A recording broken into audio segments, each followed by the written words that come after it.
Okay, good morning, everybody. Welcome to a very busy morning. This is going to be a long session. Linda Farrell is joining us from Australia, and she's going to talk to us about DNA. This is actually her third session with us, okay? So it's quite amazing that she's not tired because it's a bit of a marathon session. It's a little bit academic on some places, nah? But it's extremely interesting. And it's also nice to see that there are so many people who are actually interested in DNA testing. Maybe some of you have done it yourselves, um, or maybe you are interested in doing it, but I'm sure you are going to get a lot of answers today. Linda, baie dankie dat jy weer. Thank you that you are once again prepared to join us and do the session for us. We appreciate it. It's over to you. Thank you.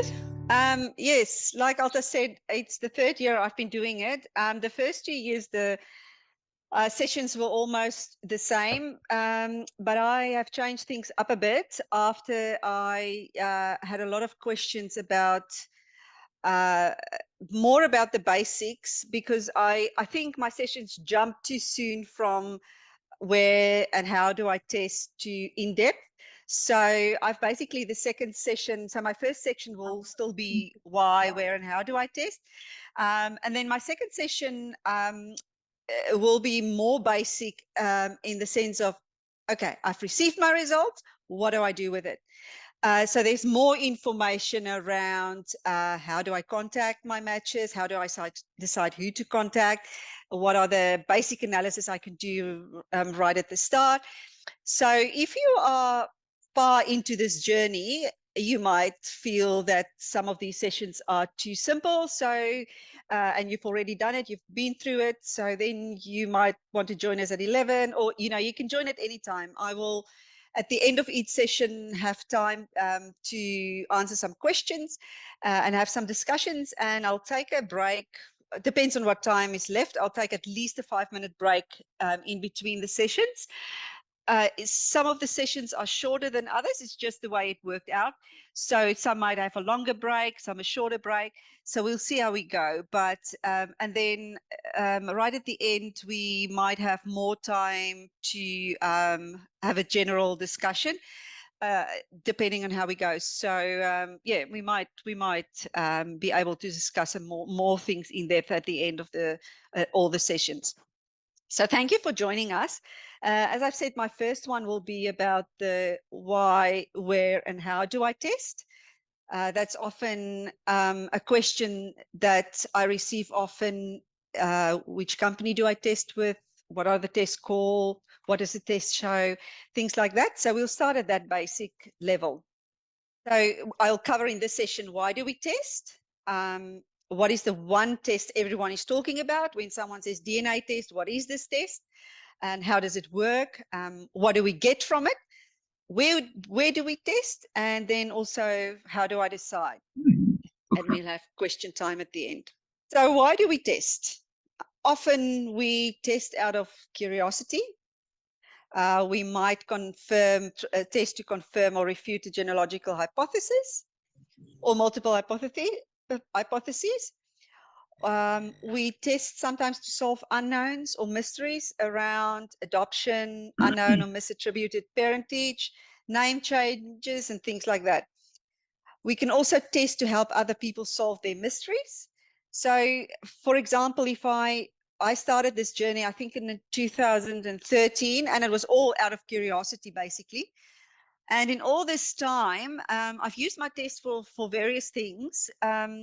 For example, to confirm or refute a genealogical hypothesis. I didn't test for this reason, but there was, for example, an issue with my grandfather's youngest sister was born in one of the British concentration camps in the Boer War.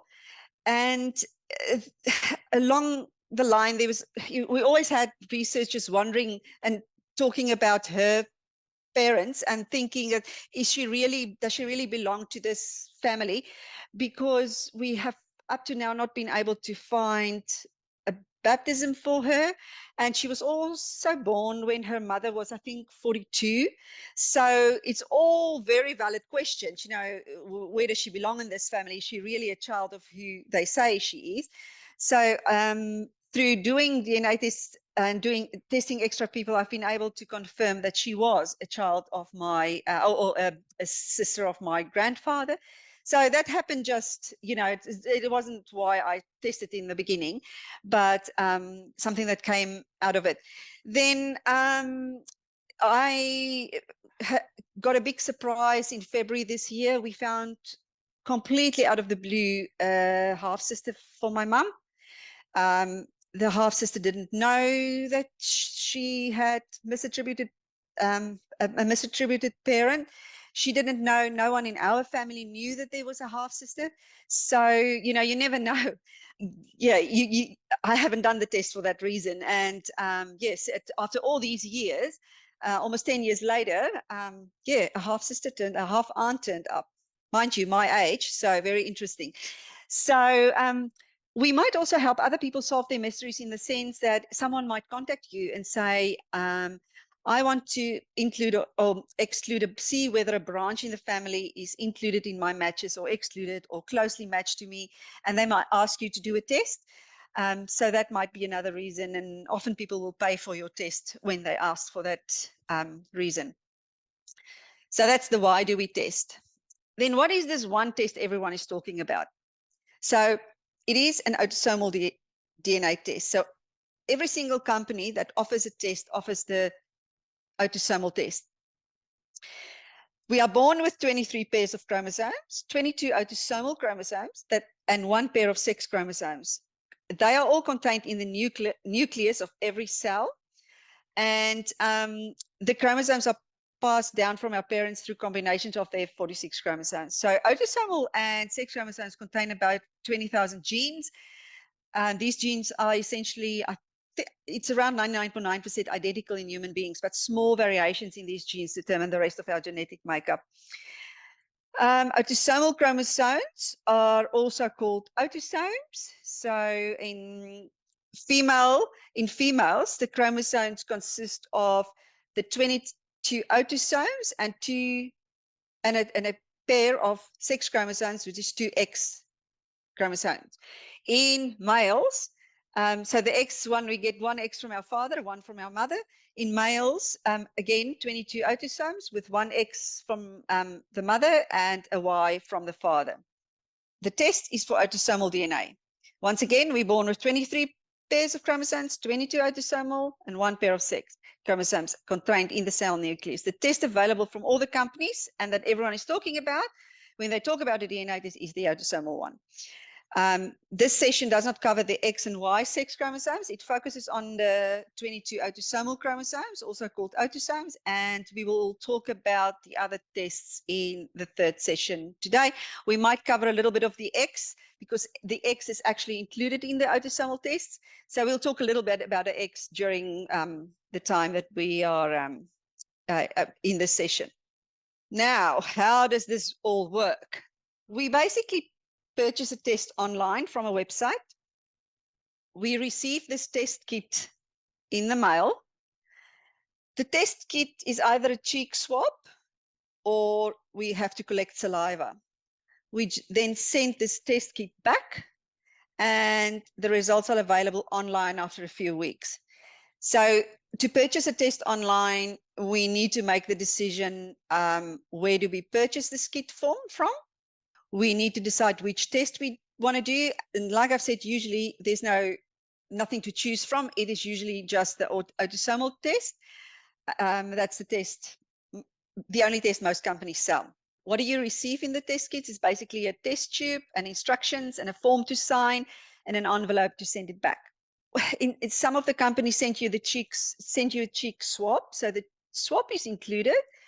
It's like an earbud and a tube to deposit and seal the swab in.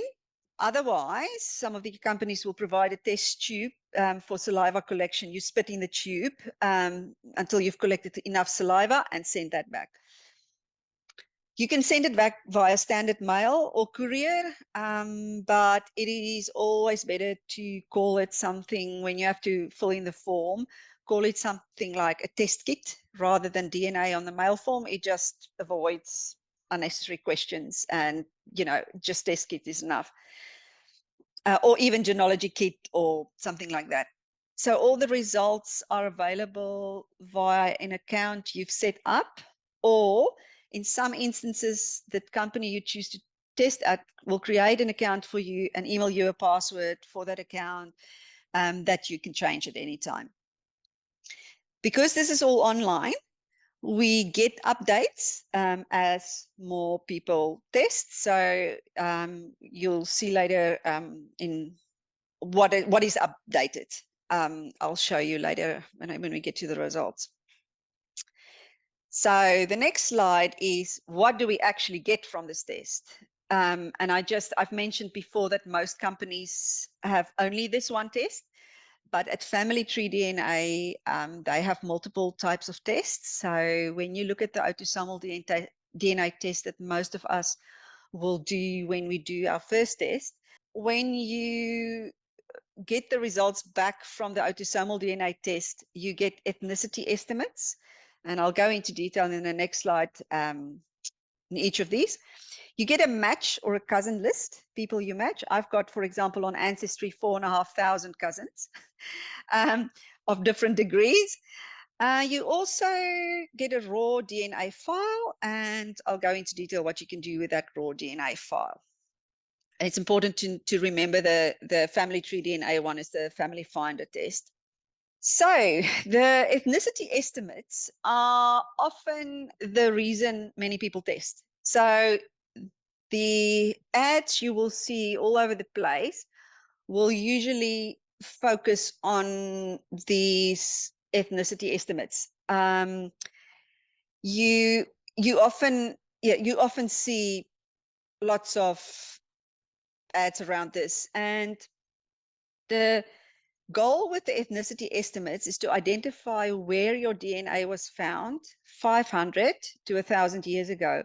So not your grandparents, where they're from, or your great-grandparents. It is 500 to 1,000 years ago. So reference DNA, meaning that actual individuals that lived at that time 500 or 1,000 years ago, is not available for all populations. Therefore, your DNA is basically compared to what they call a reference population or a reference panel. So these reference populations consist of the DNA of people who can, with confidence, say that all 8 of their great-grandparents were from a very specific location, which means that their DNA is highly characteristic of that region. And it's important to know that each of the testing companies uses their own panel. And it gets expanded and refined over time. Your estimate will therefore change over time. And your ethnicity estimates of different companies can be vastly different because each uses their own reference panel. This is not 100% exact science, but it gets refined and more accurate as more people from our South African population test. So people might say, when looking at the ethnicity estimates, you might get a comment, oh, DNA tests are not accurate because MyHeritage says this and FamilyTreeDNA says that. So it is important to remember that this is not what the DNA tests are the strongest on. I'd say if you do genealogy, that's not why you do your DNA test mainly. So it's very interesting, and it gets better and better, and more spot on than mine. For example, at Ancestry has been refined so many times, and it's really getting better over time. They've added a community, South Africa European settlers. So we didn't have that before, but because more and more people have tested, they have defined a community of South African European settlers. So as you can see, my list stretch from, and since I've made this screenshot, mine has changed again. So I got a email yesterday, I think, saying that my ethnicity estimates have been updated. So be prepared to to receive updates. So what I often do is when there is an update, I screenshot the update, and so that I've got like a timeline and to see how it's changed over time. It's very interesting to see how they change these populations and the ethnicity estimates. So that is the one thing that you get updates from when you have tested and you log into your account, you see these updates, you see these new ethnicity estimates.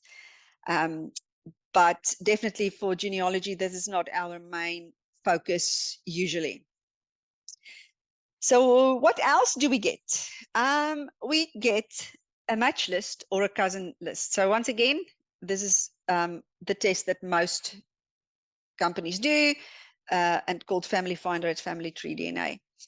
So the accuracy of these tests are very, very high for parent-child relationships and relationships up to the second cousin level. So when you see in your match list someone is a first cousin or a second cousin, it is often very accurate. When you go further away than the second cousin level, it gets a little bit more complicated and in what the relationship could be. So, but it is still, if you match someone with a relative amount of DNA, that person is a match. It's part of your family. It's just to determine from where that person fits into your tree. So there's no mistakes or errors. So if you match someone in a high degree, say up to third or fourth of cousin, they are definitely related to you. It's just a matter of working out how. So the list of matches you receive are actually people who have also tested at this company where you have tested.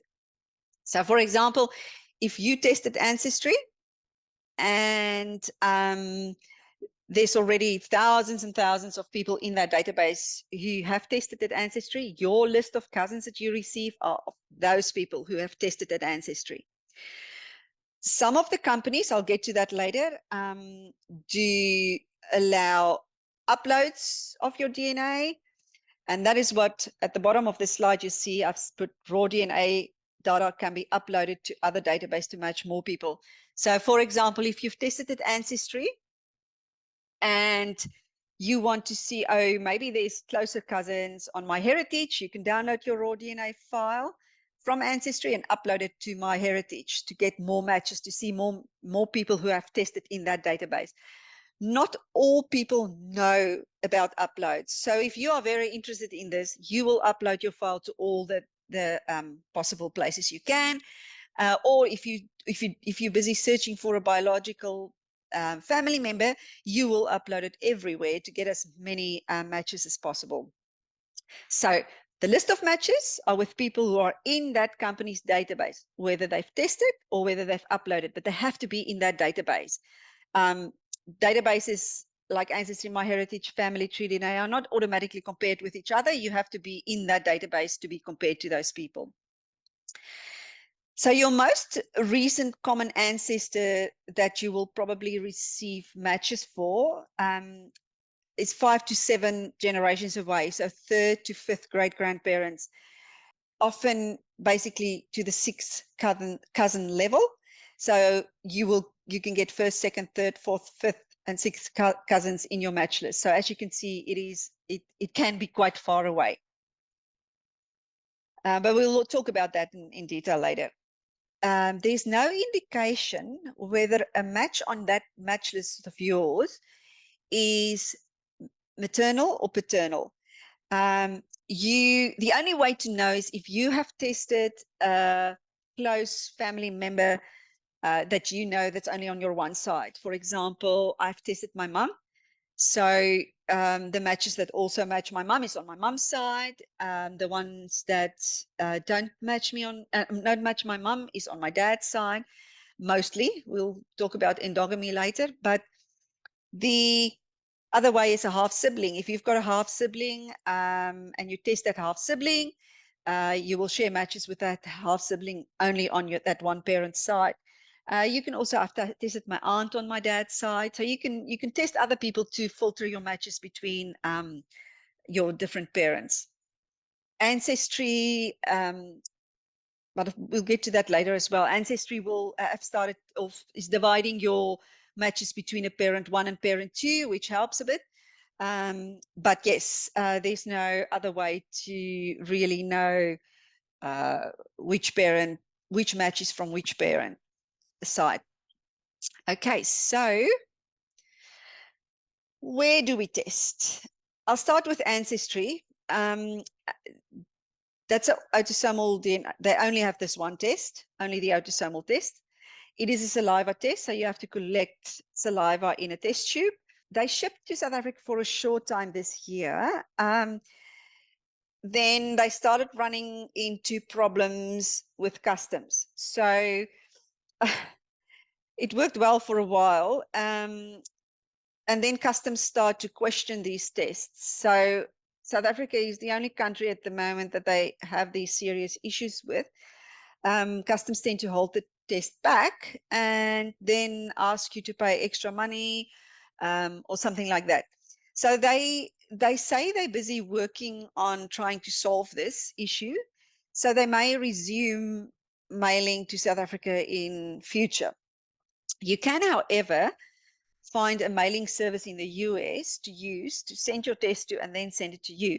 So that could also be a solution if you want to get an Ancestry test. Aramex Global Shopper is one that I have heard people use. I have not, because I'm not in South Africa, I don't have that problem. So when I've told you about my mum's new half sibling that turned up, we weren't sure whether she was a half sibling because actually her son tested. So we tested her and her sister, who she thought was her full sister. We tested the two of them, and I just happened to get those tests in the bracket where there was no problem.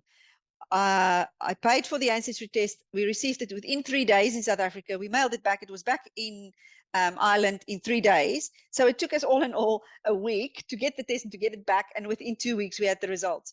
So it works extremely well if there's no problem with the mailing system. In Australia, it is so quick to do an Ancestry test. But we hope that they will solve this. Their raw data can be uploaded to GedMatch, MyHeritage, and FamilyTreeDNA for comparison. So if you've tested them, I'll definitely advise you to upload to at least MyHeritage and FamilyTreeDNA, because before Ancestry mailed to South Africa, MyHeritage and FamilyTreeDNA were the only ones. So from the early days, the first people who tested, and even MyHeritage was after FamilyTreeDNA. So it is worth uploading your raw DNA files to the other sites. The second one I'll talk about is MyHeritage. MyHeritage also has only this one autosomal DNA test, which is a cheek swab like FamilyTreeDNA that I'll discuss. They do ship to South Africa. How successful they are at the moment, I'm not 100% sure. But your raw data can be uploaded to FamilyTree and GedMatch. Then FamilyTreeDNA, as I've said, they've got multiple tests. They've got the Family Finder, which is their autosomal test, and they've got a Y-DNA test and an mtDNA test. We'll talk about these tests in, I think, session 3. So yes, we will get to those tests, but it's important to know that their autosomal test is the Family Finder one. They also got a cheek swab like MyHeritage. The other interesting thing is that the DNA is stored that you sent back, and it can be reused for further tests. So it saves on shipping costs. And the other important thing is if you test an older family member and you don't have the funds to do more in-depth tests right now, you can always add it later, even after the person is deceased. So it's another reason to test with FamilyTreeDNA. They also ship to South Africa, and your raw data can be uploaded to MyHeritage and GedMatch. So the reason you will test at Ancestry instead of the other two is Ancestry has got a bigger database and you can upload to the other two, whereas you can't upload. Ancestry does not accept raw uploads, unfortunately, or raw data uploads. If you've tested at Ancestry and you upload your raw data to FamilyTreeDNA, that's not helpful for tests later because they need the actual DNA. So it's only when you've actually sent your DNA to FamilyTreeDNA that you can do further tests later down the track with that same DNA. Then there's another company called 23andMe. It's also an autosomal DNA test. It's a saliva test. They do not mail to South Africa, but as with Ancestry, you may be able to find a mailing service in the US to use. They also don't accept uploads. So Ancestry and 23andMe do not accept uploads of raw DNA data, which means that you will have to test with them to be in their database. It is unfortunate, but that is just one of those things. Ancestry has definitely got a much bigger South African presence in their database than 23andMe. So if you want to go to the trouble and you haven't tested and you want to go to the trouble to get a test from overseas, from someone who's not mailing, I'll rather go with Ancestry. 23andMe is often a little bit more expensive as well. Even mailing it to Australia, I was thinking about doing one just for the sake of being in their database.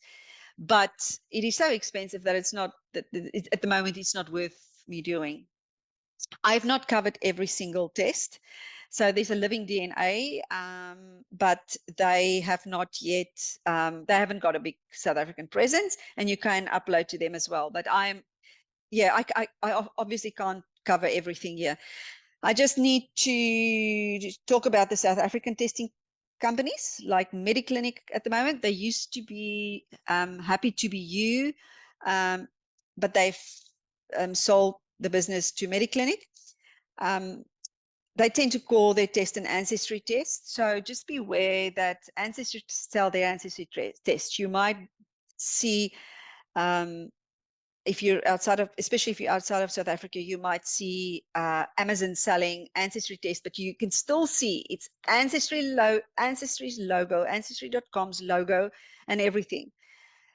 So beware of companies who just call their test Ancestry test. So Ancestry doesn't have, you can't, they probably can't, say the word Ancestry is it's our test.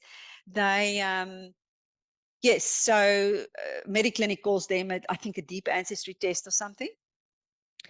So what is the difference between the testing companies in South Africa versus the 4 top international ones? Any of the tests available in South Africa only give you ethnicity estimates. They do not have databases of matches, and their raw data cannot be uploaded to the big databases. So you will therefore not be able to use them for genealogy. The international ones give ethnicity estimates and cousin matching, a list of thousands of people you are related to. So it is important, for me, it's important to stress, because the reason we are all here is because we do genealogy. So if you want to do genealogy and you want to actually use your test for genealogy, unfortunately, the South African companies are not doing that. In a sense, I wish they would succeed and get better and do that. But there's a massive amount of development that have to go into a database of creating and keeping up a database of matches. So whether this will happen in future, I have no idea. It would be good, especially with the mailing issues we have. But the international companies also update their chipset that they do the test with.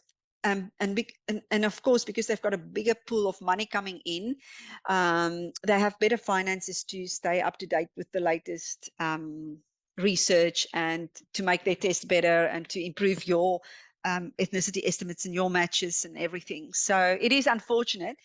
And I think what we need more urgently, in a sense, is to have a proper way to get these international tests to South Africa, that if there was a mailing company or someone who can redistribute the test, that would have that would be actually the ideal, to still use the international DNA tests, but just to have an easier way to get it to us. For the autosomal tests, it's actually, you know, who do you test? So of course you would like to test yourself. But if you've only got the funds for one test, or two tests, it's often more valuable to test your parents, especially if you still have both. Because I did it out of curiosity, I did test myself first and later added my mum to be able to separate matches. But I'm a little bit disappointed in myself that I didn't do it earlier, where because I tested my mum quite a few years after I did my own test. When my dad was still I did my test when my dad was still alive. So I waited too long. I was planning to do a test for him, but he passed away unexpectedly. So I wish I did do a test for him as well. But I did my aunt on my dad's side, and I've got cousins that I've tested now on my dad's side. So if you can, test the oldest generation first, especially if you need to solve a mystery on either side of their trees. It's always worth testing them. So where do I test? So this largely depends on, I'd say, your reasons. So your time frame, and then the costs involved to you, and the location. So where are you? Is it easy to get a test to you? Things like that. Are you in a hurry? So I can mention we've used which is now the Mediclinic test. I've used that before when in my fourth session I'm talking about a biological parent test that or mystery that we've solved, a search that we've solved.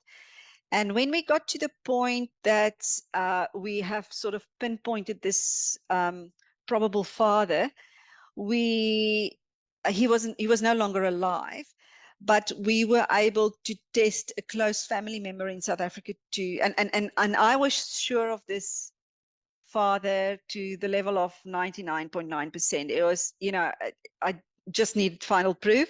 So in that instance, we ordered the Mediclinic test, because we could upload, the test can be uploaded to one place, and that's GedMatch. So what we did is we got those tests, uploaded it, and found the match. So if you do the test to prove something, it might be worth using Mediclinic as that last step.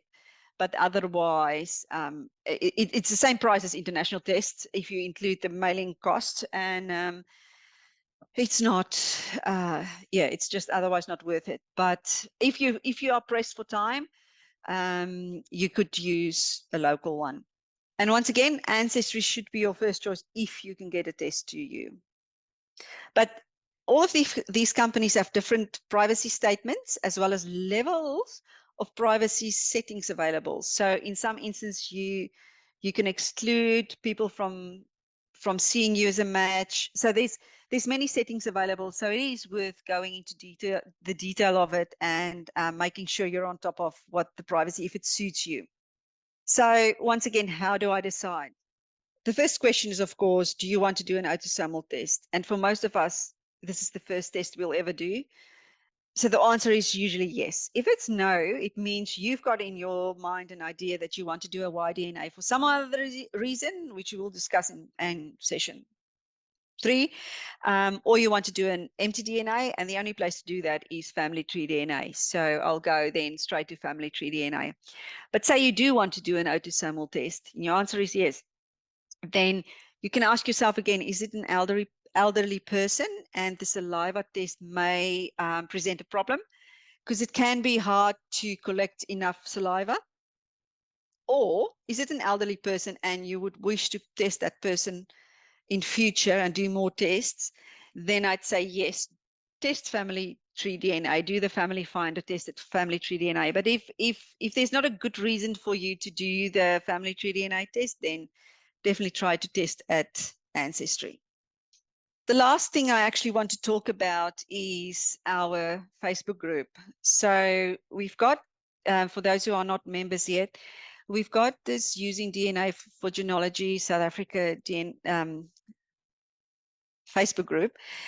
It is, I've created it from South African Genealogy, the Facebook group South African Genealogy, because we ended up with lots and lots and lots of DNA questions. So the reason for putting it separately is that we have very specific posts we can direct you to with answers to questions. We have the discussions there will be very specific to DNA.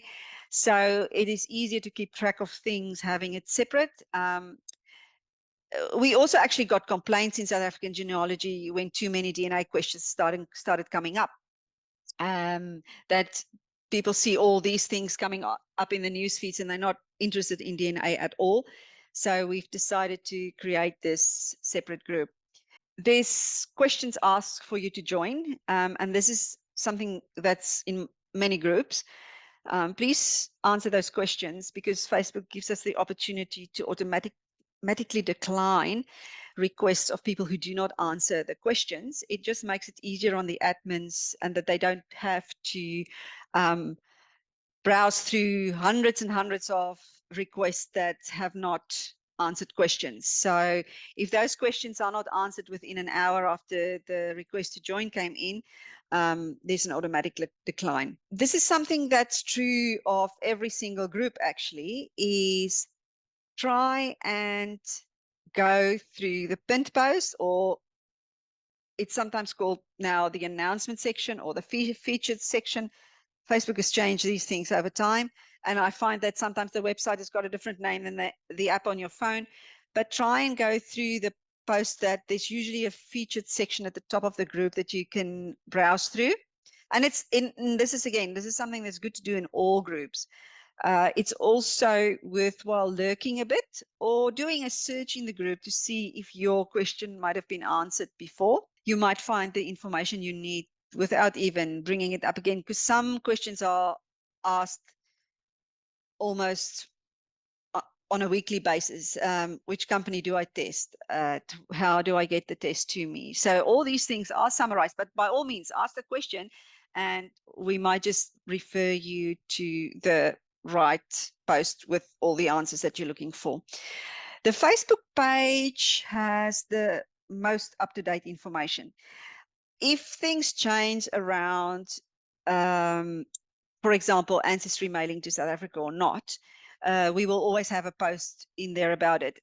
You will see people discuss how they managed to get a test to them. You will be able to ask the question there, okay, so what is this current state of where are we at? So it's impossible. I deliver this once a year and every year there are changes to things.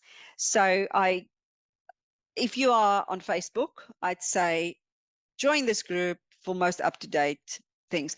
Another thing I should just mention is we do not accept people who do not use real names, for the simple reason that we are all doing family history research. So names and surnames are important to all of us. In the DNA group, we share a lot of information about ourselves. So I, for one, would not want to talk to someone who I don't know the name of. Often as admins, when there's a request to join, we will get an explanation. Oh, I'm not using my real name because of this and this. It doesn't help you telling me why you're not using your real name. There are thousands of people in this group who won't know who you are. So for that simple reason, we will not accept people who are not using real names. It is just not what it's all about. So that's something to remember. Lastly, I am going to paste a few links in the chat that you can, let me just get that, so that you can use those links directly. So most of these links, I'll just go to the end, to the last slide. So most of these links are, the first ones are actually just good sites to know of. So we've got Roberta Estes, Blaine Bettinger, and Leah Larkin. They are very active and they are discussing all these issues that I'm going to discuss now in multiple sessions. There's very good posts, blog posts, and things like that. ISOC has, I think it's the International Society of Genetic Genealogists or something like that. They have a good comparison chart between the different companies of who's got how many tests, how many people in their database. So that's a comparison that you'll find there. And then I've just got the MyHeritage, how to upload your raw data. I've got FamilyTreeDNA, how to upload your raw data there. And I've got a link to Ancestry and the country's Ancestry ships to at the moment. I've got the link to 23andMe, and I've got the link for you there to the Facebook group. Can I ask a question, please? Yep. Yes, please do. Okay. My daughter lives in the UK. I'm in Cape Town. Can I order an Ancestry kit, and can she bring it to South Africa and then take it back and 100%. then get the test done? 100% do that. Okay. That is the she's coming in absolute.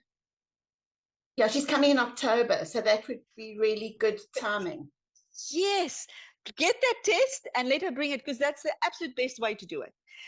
Is to get someone who's coming over to bring it for you, because if someone like me in Australia or someone in the UK or order a test or get a test ordered to them, they get the return mail included, because in Australia and in the UK they use standard mail. It's fast enough. It's, you don't have to use courier. Yes. So the test is cheaper because they use standard mail. So the test is cheaper, and you sure this test will get to you and it will get back. So no, 100% do that. Okay, fine. Thanks so much. Yes, Henny Pretorius over here. Hi, Yep. Henny. Good morning. My name is Henny Pretorius. My question is, my wife got her brother to do a test. The test was sent away and the data was uploaded. And then all of a sudden, the lady from Australia contacted her and says, yeah, she's an half-sister of one of her nieces. Okay. Now the question is, how do we explain it to a very conservative niece? You've got a half-sister living in Australia, and she wants to find out what illnesses she can expect from the family, because she's got no information about this half-sisters and stuff. Now, how do you discuss it with people like that? So, you know what, if I may ask, what age bracket is this niece in? This niece is in the age of 60, 65 already. Yeah. Okay. Okay. And so the half-sister on the other side is mostly a bit younger than she is. Okay. So the one thing that I would find out first, or I will keep in mind, when was this child born? Was this child born from an affair? In the 50s. But was this child born in an affair, or was the person not married? No, it wasn't an affair. It wasn't an affair, and the child was most probably given up for adoption. Okay. And she's trying to find out where her parents is staying now, and where's the parents. She doesn't know anything about her family. Yeah. So so the parents are no longer alive, or are they? No. Are the mother? Okay. No. Okay. So you know what? I think for us, for the people who do family history research, it's often easier to accept, because we see these things happening all the time. It's nothing new. It's happened through the ages. But someone who's very conservative and who's not doing family history research, it can be, upsetting. Oh my goodness, this is a hard one. You know what? I guess there's not an easy way to break the news, apart from not going into the details of medical history. I mean, the best way to do it is to maybe start by explaining, through the family history research I've often seen surprises coming up, and there's a surprise in our family.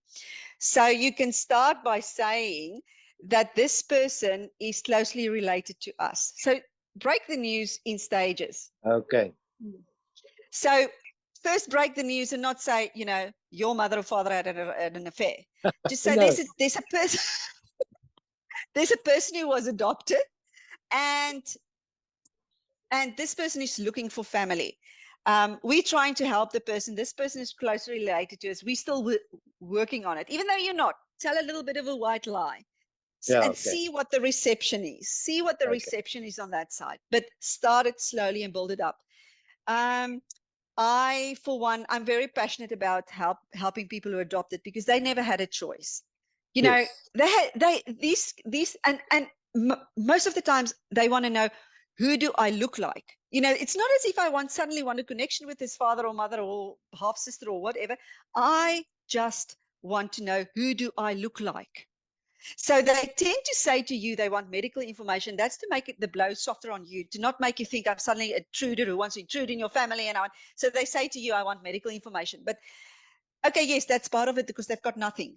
But, you know, often it is just, who am I? What would my surname have been? Who is my family? So if you can in some or other way discuss it in that way, but start slow and build up, you know, just break the news that there's a close relation and build on that.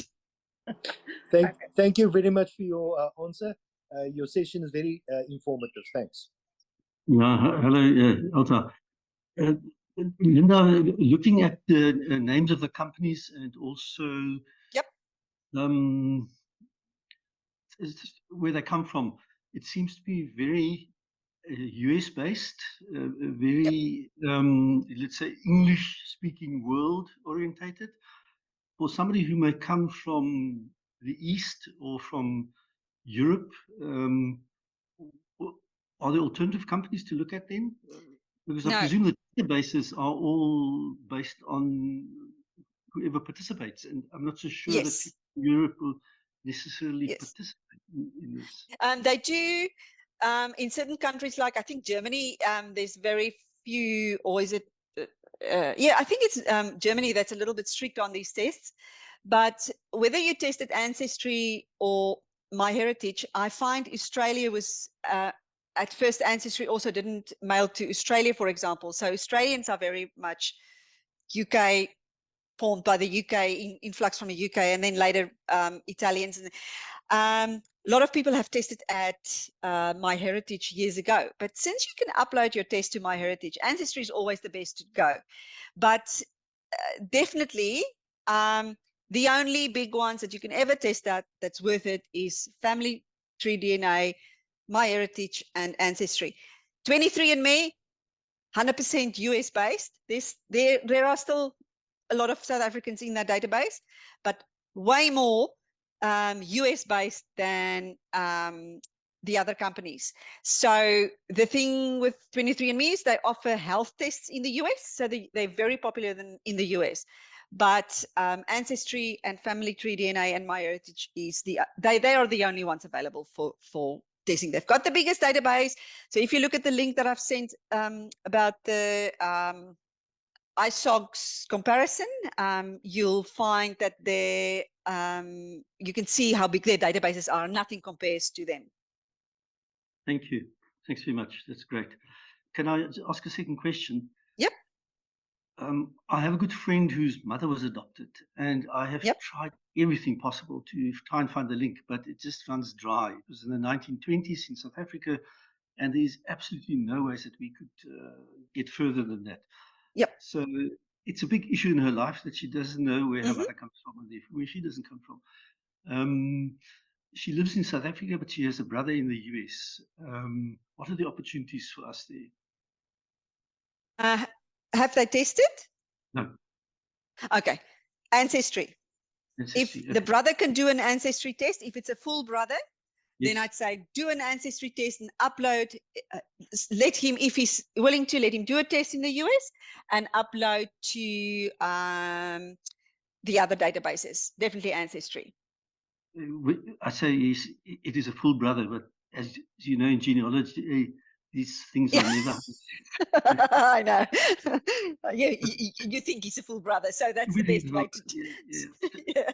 Thank you. Wonderful. Thanks. Okay. Is Kamisha who asked if there's an expiry time or validity period for, yeah. DNA test. So once you receive it, I think that liquid is stable for a very long time, like 2 years or something. It might even be more, but there's no period linked to it. Once you've deposited your saliva, I'll try and get it back as soon as possible within a few months or something like that. So it doesn't expire or anything in a short period of time. I've heard of people who've had their test for 4 or 5 years and it was still the liquid, not after they deposited it, the original liquid. And it was, for years and it was still fine. Just in case there are new people, welcome. I'm starting with my session, the second session. You've now received your results, and what do you do with it now? Okay, so I have to go through DNA basics. So this is where it gets, even though I have touched on it before, this is where it gets a little bit more involved. And then I'll show you a little bit of what it looks like on MyHeritage, what it looks like on FamilyTreeDNA, what it looks like on Ancestry, and just a quick analysis of matches. What can you see fairly easily? And then how do I contact my matches? And then I'm going to talk about uploading to other databases. As I've said in my first session, some of these things will overlap, not only because some people might join later, but also because I've spoken about a lot of things in the first session. I have to go more in depth in this session. So I'll touch on what I've discussed in the previous session so that we all are up to speed again. And it sometimes helps to hear things more than once, I find. So let's look at the DNA basics. So the 23 pairs of chromosomes, 22 autosomal, 1 pair of sex chromosomes, which is contained in every cell nucleus. So this session again does not cover the X and Y in detail. It focuses on the 22 autosomal chromosomes, or also called autosomes, and we will talk about the other tests in the third session, as I've said before. So each of these chromosome pairs in the cell nucleus came 50% from one parent and 50% from the other parent. Your DNA test alone cannot be used to determine which DNA came from your mother's side and which from your father's side. And when we pass our DNA on to our children, again, we pass recombined DNA. That is a mix, and that mix is arbitrary. So each child gets a different mix. Only identical twins get the exact same mix from each parent. Some testing companies now show, Ancestry specifically, now show a parent 1 and parent 2 list of matches. So what we mean by this is you get 50% from your one parent and 50% from your other parent. That's a given. But what they pass on to you is a recombination from their parents. So they don't get a full, they recombine because they only pass one half to you. So their full DNA is recombined to pass a half on to you. So there's a process called meiosis, which create what we call gametes. That is the egg and the sperm cells. The resulting gametes have 23 new chromosomes, one member of each of the 23 pairs, representing a unique combination of the original maternal and paternal copies. It means gametes, other than other cells, different to other cells, gametes have only one of each chromosome, not a pair. And when two gametes fuse during fertilization, the resultant cell then just contains again 23 chromosome pairs. So during meiosis, genetic information is exchanged between the maternal and paternal inherited copies of a pair of chromosomes in order to create a new combination of genes. So it's during this process that the mix happens, and the process of genetic recombination helps to create and increase genetic variability within a species. It allows for the transmission of virtually limitless combinations of genes from parent to offspring. So you and your brother or sister you both get 50% of each parent, or 50% of your DNA comes from each parent, but it's not the same 50% unless you are a part of a identical twin. So again, basics. During this process of analyzing our DNA results, we'll hear the word segments. And segments are just pieces of DNA. Matching DNA segments are identical pieces of DNA shared between two people. I'm making this very I'm discussing this on a very basic level. So I hope there's no DNA specialists in the chat, because it's put very simple. But these identical segments are located on specific locations on an individual's chromosome. And by looking at the locations and the segment that we share, we know whether we match the person. Then if we think about centimorgans, that's a unit of measurement, and it can't be compared to anything. It's very complicated.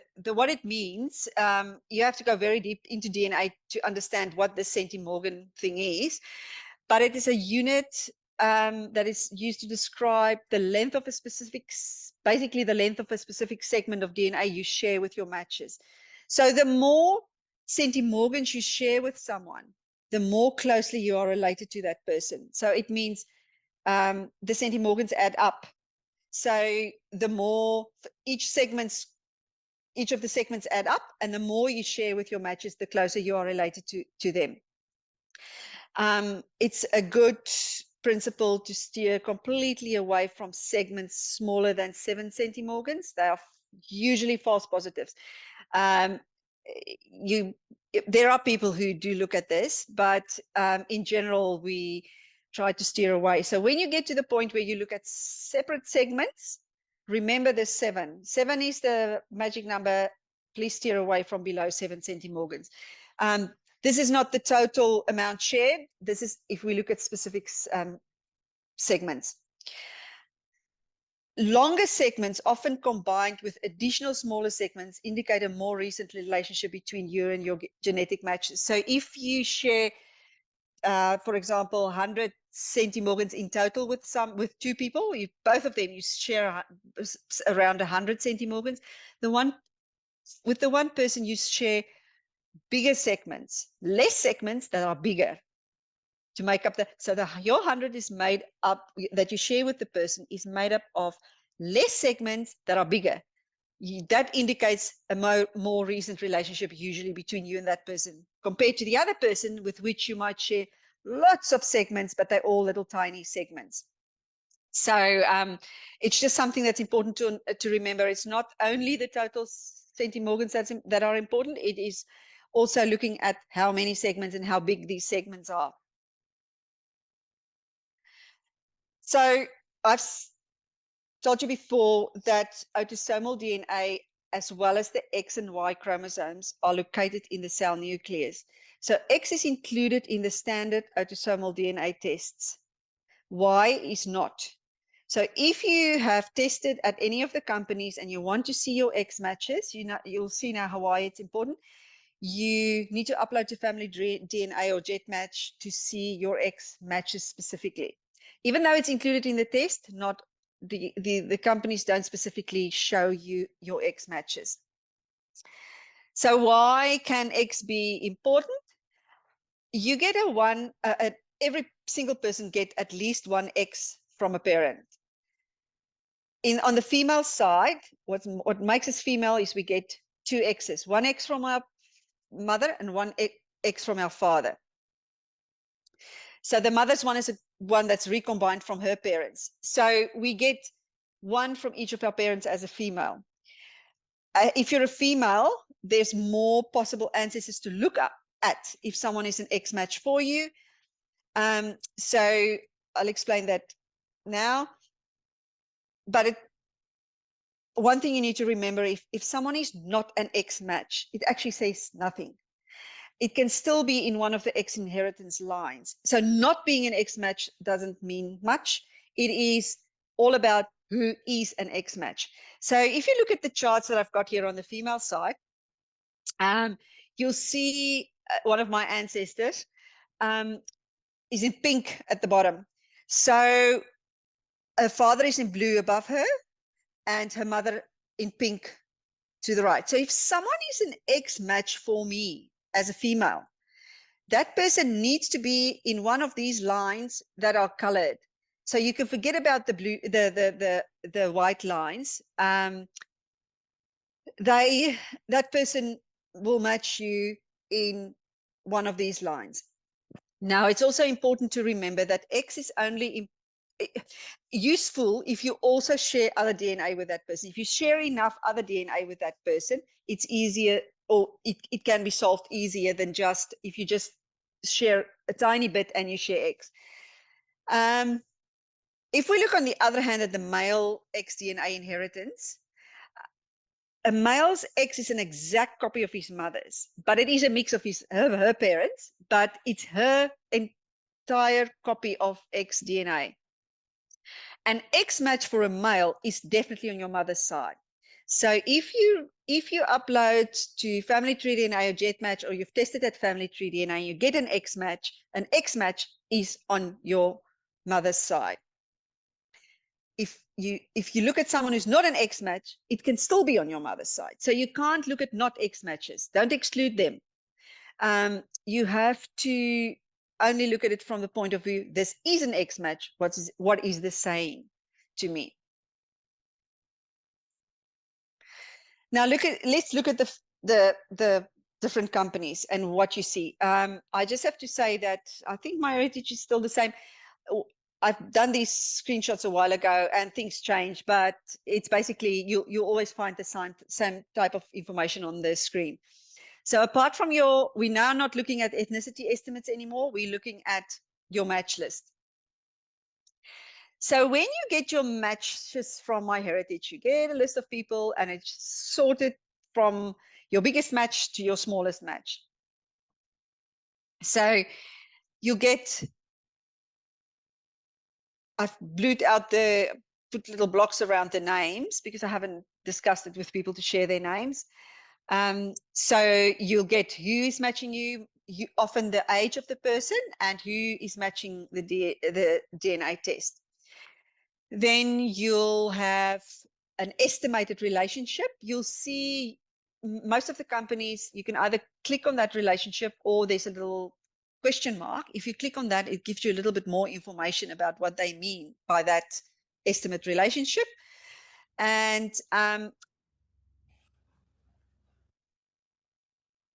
it gives you, so the estimated relationship. So for example, if I click on that second cousin to second cousin once removed link, I just admitting people in, if I click on the question mark, I will get a longer list of people that match, or ways that person can match me or is related to me. Then we also get shared DNA segments and larger segments. So it shows the percentage and total on MyHeritage. It shows the percentage and total centimorgans of DNA that you have in common with another person. So like I've said before, shared segments is the number of segments you have in common with this match that's listed here for you. The largest segment is important, and the number of segments. So if you have a number of matches, it is a good point to look at the largest segment. If you can see there, my first match, the largest segment is 59 centimorgans. The second one is the largest segment is only 29. So I can assume that even though they share almost or closely to the same amount, 163 and 152, I can assume that the top person will probably be closer to me than the second person, just because of the large segment that I share with the first person. You've also got buttons at the bottom where you can, on the right hand side, that I've circled at the bottom, to review a DNA match and view their tree if there's a tree available. So the review DNA match basically shows you what ethnicity you share with this person, and it shows you shared matches. So you can see you and this person, which people do you share as matches? So we use that often if we want to try and solve a mystery. Then there's also a little bit of extra information depending on how much you and your matches provided. So if you have a tree, they'll family tree, MyHeritage will match up your trees and see if they can find a path between you. It'll include the surnames, if there's surnames. So it'll give ancestral places in common if you've included in your setup of your test. So that information is mostly dependent on what you have provided to MyHeritage, not directly related to your DNA necessarily. Now let's look at FamilyTreeDNA. On FamilyTreeDNA, it's the same situation in that you get a lot of lists, a long list of matches with your top first match showing is your top match usually. And if you have tested a close family member like I have, I've tested my mum and my aunt. So I have indicated in a tree that my mum has done a test, and I've linked her test, and I've linked my aunt's test by showing, or I've linked them as my family members in the tree because they're my matches. If you've done that, FamilyTreeDNA will put your matches where they can into a bucket of paternal or maternal. So that is why it is always handy to test at least one close family member so that they can separate it for you. Without that, they can't do that. So you will find on this screen, then if you have a bucket, it will show you the bucket. You will see there on the right-hand side, you'll see a button that you can say, I want to see all matches that I have in common with this match. So this is my top match. If I click on that link, it comes up with a box in common or not in common. So I can see, so for example, if the top match was my aunt, I can click on that and say, I want to see matches that I don't have in common, not in common with my aunt. And that may be on then my other side than my aunt is on. So it's very handy. As I've said, FamilyTreeDNA shows you your X match. And if you upload tests from other companies, the X will be included and it will be showed there. So for X, smaller than 10 centimorgans is inaccurate for females. And it is important to use the X-fan chart that I showed in the previous slide. And as I've said, no X match doesn't mean anything. My second match, for example, is no X match. But it's on my father's side. So the fact that it's not an X match, I can't say, I'm a female, so I can't say it's on my mother's side. And anyway, that is on my father's side. So then you also have an indication there, if that little tree is colored in, it's filled, then it means that person has a family tree available if filled. So on the left-hand side at the bottom, the little tick box is so that you can tick more than one person to go to the chromosome browser that we will talk about later, and you can use that, tick that box also to use the in common with and not in common with. So that was FamilyTreeDNA. So we look at MyHeritage and FamilyTreeDNA. I'll show you Ancestry now. Same thing, we get a list of our matches on Ancestry and an indication of how that person matches you. When you click on that relationship, once again, it shows you what are all these possible relationships. My first match has a public link tree. So if I click on that, I'll get a basic tree. If you don't have Ancestry membership, you can't see a lot of information in that tree, but you can see the basics. So in both the case, so while I'm on this topic of membership, if you have tested at MyHeritage and Ancestry, you've always got the option, and they tend to want to push you to get a subscription. But for none of these tests, you can just go plain with the DNA test. You don't have to take out a subscription. Please remember that. Do not take out a subscription until you start using it and you actually feel you need one.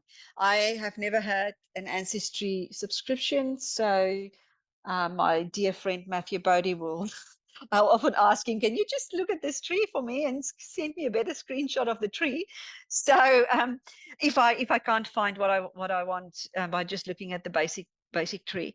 So yes, do not take out a subscription unless you feel that you really need it. You can get away, you can do most things without it. We'll get to the one-off costs you can pay after uploading to sites, but I'll get to that later, but that's still not a subscription. So a quick analysis of our matches. One thing that I want to make clear is do not expect your own surname in your list of matches. So never specifically focus on surnames. I have more than 4,500 matches on Ancestry, and the closest match with my maiden name, my dad's surname, is a sixth cousin on my mother's side. So my maiden name is Van Wyk, and there are many Van Wyks, but the closest one is a sixth cousin, and he's on my mother's side. He's not even on my father's side. So keep this in mind. You are looking at people that share ancestors with you a few generations back, unless you test a brother or a sister or a cousin that you know. These people share ancestors with you generations ago. So by the time we've all got 4 grandparents, biological grandparents, that's 4 surnames. When we get to our great-grandparents, we have 8 surnames to look at. When we look at our great-great-grandparents, we've got 16 surnames to look at. So every person that matches you has got 16. So when you look at second cousins, each person's got 8 surnames. So don't focus on your own surname or your maiden name. It isn't just not that important. People sometimes tend to be worried about not finding the surname they think they should find on their match list. But it's not as simple as that. It's just not, we have got too many surnames. That's just one generation. Our surname is just one generation.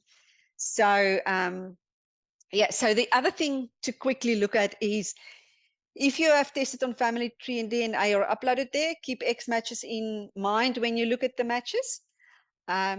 The other thing is if you do have other family members, cousins, I have cousins who have tested without me prompting them. Their tests are there. So I can always use their tests to look at shared matches to know they're on my cousin's side. And then also I tend to first look at matches who do have trees, because you often do not have to contact them. Oops, sorry. You don't have to contact them. You can often just figure out by looking at their tree and working on their tree, building it further back yourself. You can often solve what you want to solve. So the ones that stand out are often the ones that do have trees available. So next, so we've looked at a quick analysis, and now most people want to start contacting their matches, because often, I mean, we all, when you receive these matches, you are so excited about all these new family members that you found, that you want to solve this and find where they fit in. But let's look at contacting your matches. So I can't stress this enough. Please do your homework first, because sometimes when you contact someone, it's your only chance, especially if it's a closer family member, a first cousin or a second cousin. People get scared easily if you overwhelm them. So do your homework first before you contact your matches. Don't start to contact left, right, and center. What I do is I use a different tool. There are more than one. I'm just focusing on Shared CM project for now. On the next slide, I'll talk about the Shared CM project. I always go there to work out what the possible relationships are to each match. And you'll see now why I go there. So I know your testing company will tell you, but it is much easier looking at the Shared CM project to double check this and to make sure what the relationships possibly are.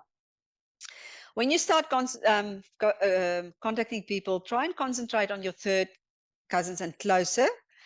Or if you want to solve a mystery, zoom in on people that, if you have a group of people who share matches, then you can focus on them, see if they can help you to solve it.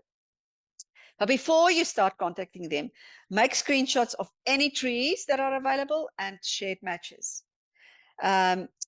Because the reality is, as soon as you contact people, they might get a fright and worry about this whole issue of where does this person fit in, what has happened in my family, I don't want to share. So screenshot those trees that are available and the shared matches before you start contacting.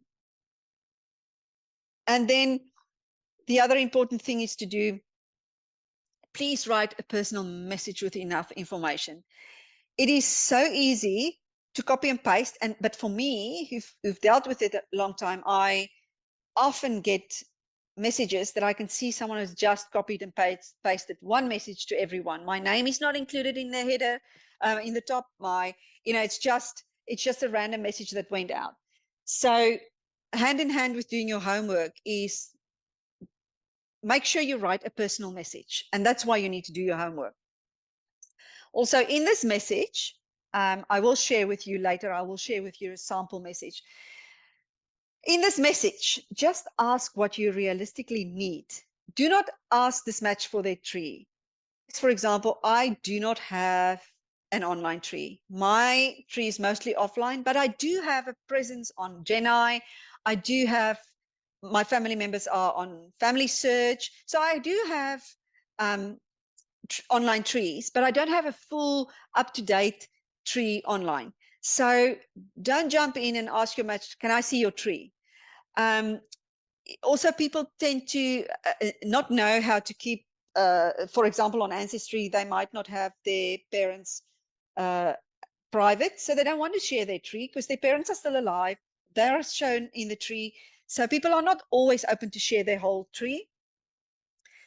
And also be ready and prepared to share a part of your own tree, because you can't realistically ask people for information if you can't provide that information, of course, unless you're busy trying to solve a biological set. And then you include that in the email, in the message. You say, I'm looking for family members. I don't have a proper tree. Can you share some of your tree with me? And you'll get to the message now. So if you do have a tree or part of a tree, if you only know who your biological mother is, at least have her in a tree or her ancestors in a tree. So consider creating profiles on Family Search, especially on Family Search, for your great-grandparents and further back if you can, if their profiles don't already exist. So on Family Search, we only have one profile per person. It's a common tree that we all share and work on. So just do a search and see if your great-grandparents aren't already in that tree, and then you can just send your matches a link to that, to your great-grandparents. But if there's no profile for them yet, please put profiles for them on Family Search. So let's go back to while you do your homework. So the Shared CM project is a tool which can provide you with better information. So it provides you with the probability of what your relationship to this person might be. You enter an amount of centimorgans or percentage that you share with your match, and it comes up with a probability chart. So on the right-hand side, you can see it's for 220 centimorgans.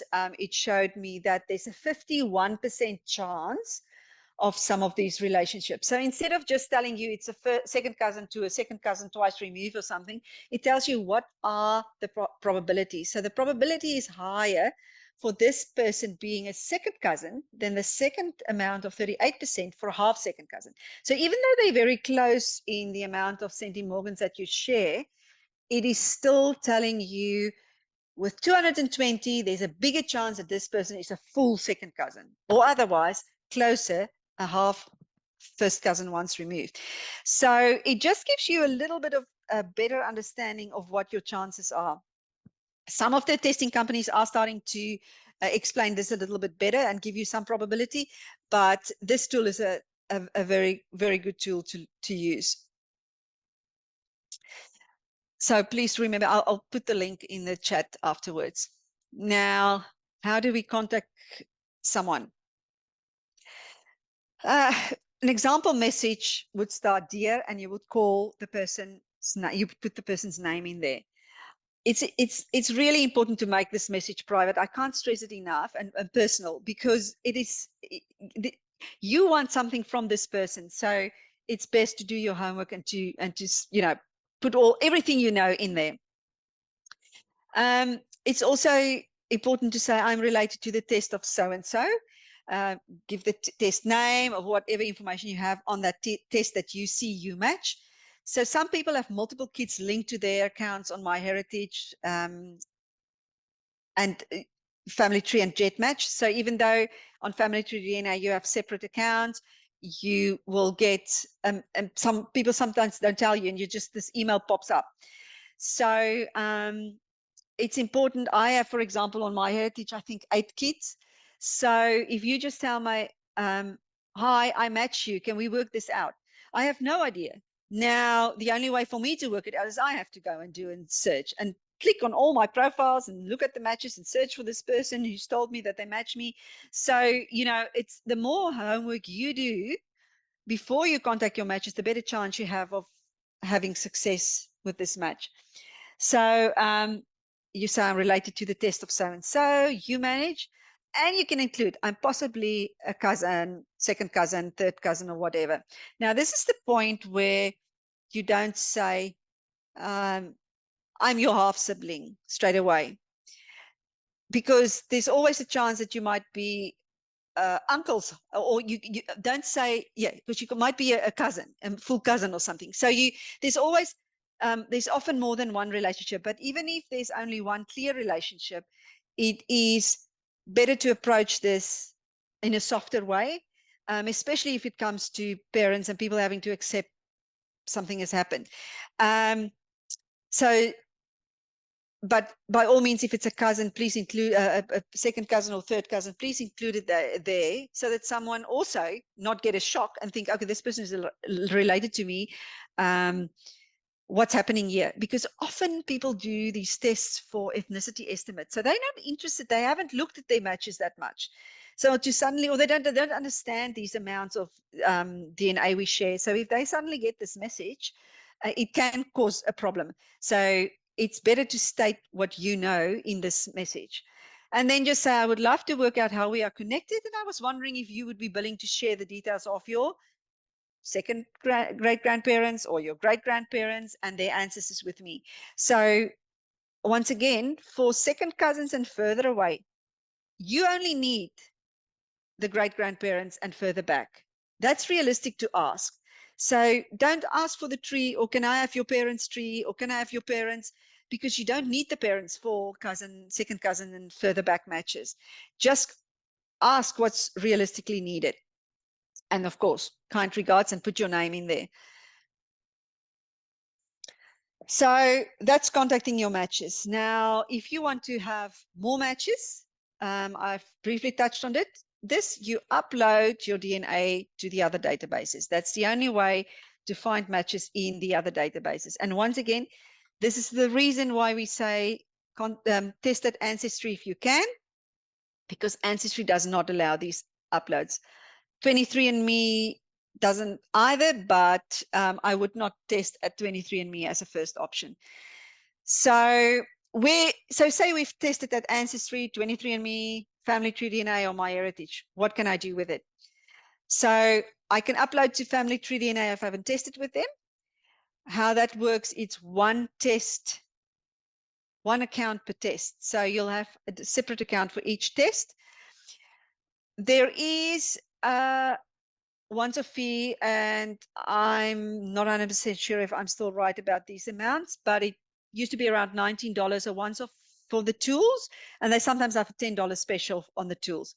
But you can still see all your matches and contact them, and you can contact them free. There's anyway no subscription option at FamilyTreeDNA, so the only option you have is to, or that will be presented to you, is the tools. That's a one-off fee. Now, if we upload our raw data to MyHeritage, if we haven't tested at MyHeritage, we upload our DNA there. multiple kits can be uploaded to the same account. So like I've said, I've got 8 or something kits on my MyHeritage account. There's also a US dollar, $29 US dollars once-off fee for the tools, but I think still the matches and contacting them, the matches it's definitely free. I think contacting them is free too, or they might have decided to exclude it by now. But once again, even though they do have subscriptions, find that or look closely at what they present you with when you upload, and use just pay the once-off money for the once-off tool. You do not need a subscription until you really find a good reason to subscribe. Just pay that once-off fee for the tools if you want to. GedMatch, multiple kits can be uploaded to the same account once again. So they have basic tools that are free, but they also have a higher level tier 1 advanced tools for $10 a month, but you can pay month by month. So I would suggest leave it at first. Just do the basic tools until you're familiar with them and you feel like there's a good reason to use the tier 1 tools and you figured out what they're all about. And then you can pay, pay it for 1 month, use it and see what it's like. And yeah, just pay month by month as you need it. So we upload to these different sites to get more cousin matches, and we can only upload autosomal DNA. You can look for download DNA from your account of the company you've tested at, search Google or whatever, or the company's help center for download DNA, and then on the other side where you want to upload, search for upload DNA, and then you can upload your DNA. So if I can quickly touch on the South African companies again here, or the one that's most prominent is Mediclinic. So you can upload your Mediclinic test to GedMatch, but that's the only place. Now GedMatch has got far less matches or people in their database, South Africans in their database, than MyHeritage and FamilyTreeDNA. So just beware, if you ever decide to do Mediclinic, it will be very limited what you can do with your test. So unfortunately, their test is not of a high enough standard to be uploaded to the other databases. That is just what it is. So the costs are almost the same for their test, and in the end, you do get it's not value for money compared to the other tests. That's what it's all about. Okay, so just a little bit more on GedMatch quickly. We have, yeah, like I've said, you can DNA that you can download from the other site, you can upload to GedMatch, and multiple kits can be uploaded to the same account. So matches are listed with email addresses, so it's sometimes easier to contact. The only problem is, once again, Mediclinic. If you have tested at any other company and you upload to GedMatch, you get these Mediclinic matches with a Mediclinic email address, and they don't reply to your emails. It's not monitored, so they do ask people to take control of their own tests after they've uploaded them to GedMatch, but often people don't, because they don't understand this whole issue. And as I've said, use GedMatch for free tools, pay for advanced tools if you feel like you need it. And we've also got an Ancestor project through our Facebook page, but you have to be a member of the Facebook page to join our Ancestor project there. And look out for links to tutorials. GedMatch has got so many links to tutorials. So the step to upload to GedMatch is to create a GedMatch account, download your raw DNA data from your testing company. It's usually a zip file, and you upload it just as it is. You don't unzip it. You upload the file again to GedMatch. But do Google searches or have a look on GedMatch for the details on how to do everything. Linda, I emailed you a while back, and I'm so glad that you you're doing this Zoom session. So, Yep. so I actually studied cultural history, and I'm a researcher by profession. So I'm very excited about these things. And I was just thinking about Henny's question he asked previously. Yep. How do you approach someone sensitively about something like this? So whenever, so I've been doing research about my family history for ages. I mean, since I was a student or at school still. So I'm busy Yep. publishing our Van der Merwe Brivair family tree book. And what I've realized, because then I share like all of these exciting things that I found, like someone Yes. said someone that was born during the concentration camp. So I found family like, and then I'm so disappointed because my family don't share the same excitement that I do. But it's because they're not interested in history or curious like I am. And the Yep. other thing is, I'm the only child, and my mom and dad have both passed away. So I've always been looking, like you said, that mirror, someone Yep. that I look like, or someone that I, Mm. have the same characteristics, in common Yep. with.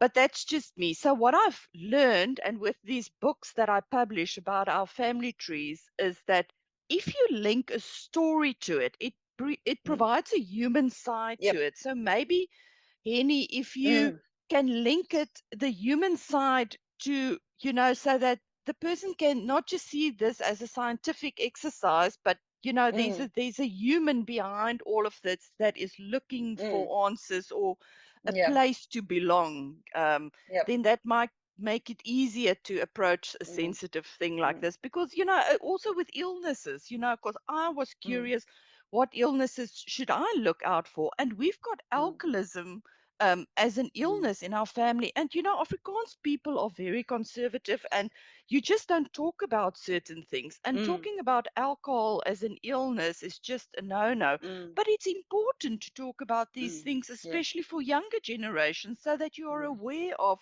Yeah. what things you need to be careful. So I just found that honesty is also the Yeah. best policy, but you need to Yes. do it with sensitivity.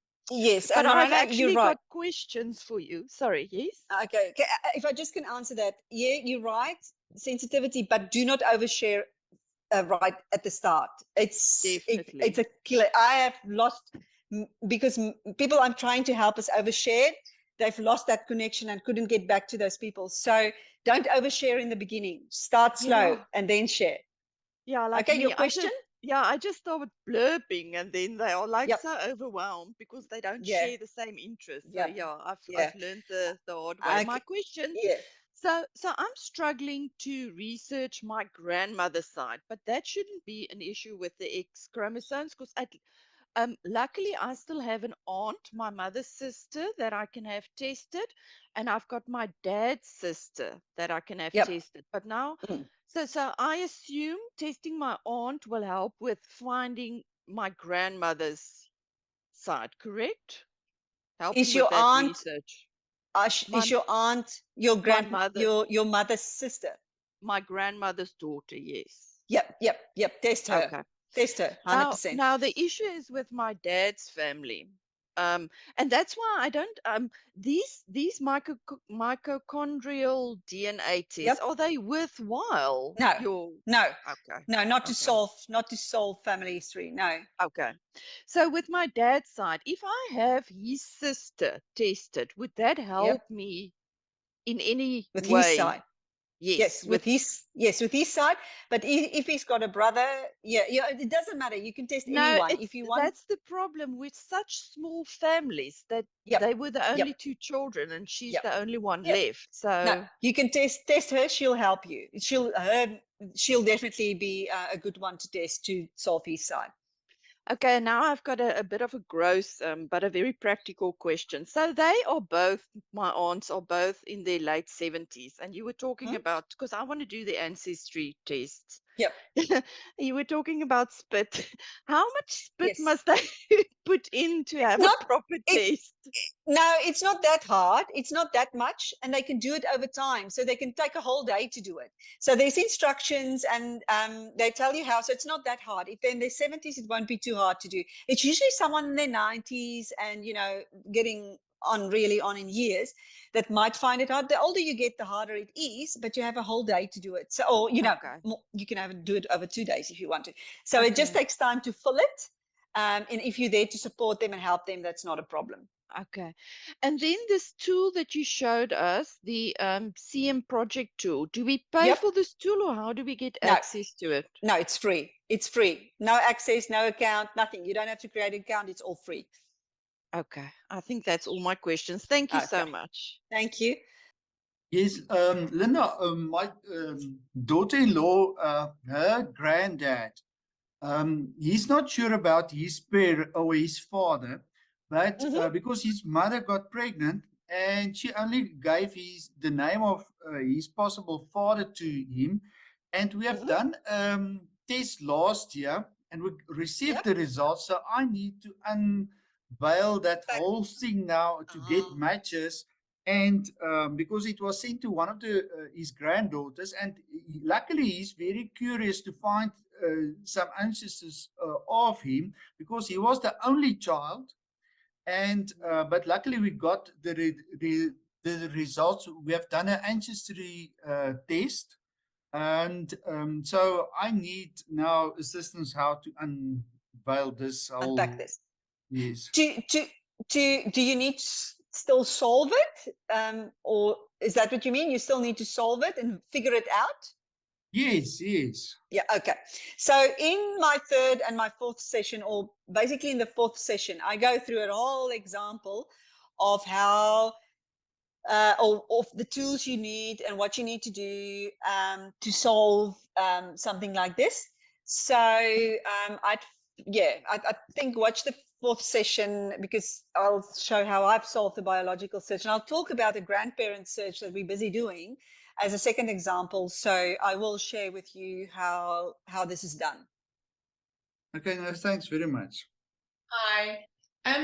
Obviously I'll ask another question in the next session then, because obviously Linda's going to give you a more in-depth example. But can you just explain to me a false positive? So is it possible to get matches with people that you actually are not related to? No, no, no. The matches you get, you're related to. So when I spoke about the 7 centimorgans, those people won't come up as a match for you. But when you start to look at little segments, you might get to the point where you look at 7 centimorgan or less, and that's the ones that you ignore. So no, if you get a match list, it's in the South African context. It depends on how far back your ancestors go in South Africa, but with endogamy that I'm discussing in the next session, it is very hard to solve small matches. So matches below, I'd say 50 centimorgans. I have been able to use that for people who have a parent that recently arrived in South Africa. So say, for example, their one parent is a South African, part of the endogamous population has been in South Africa since, say, 1800s or something, and you've got another parent that's families of more recent arrivals, and then you can use smaller ones. But still, everyone that shows up is a match for you. So they are just, it depends on how far they are related. Now, this is where the misunderstanding sometimes comes in. People do not understand.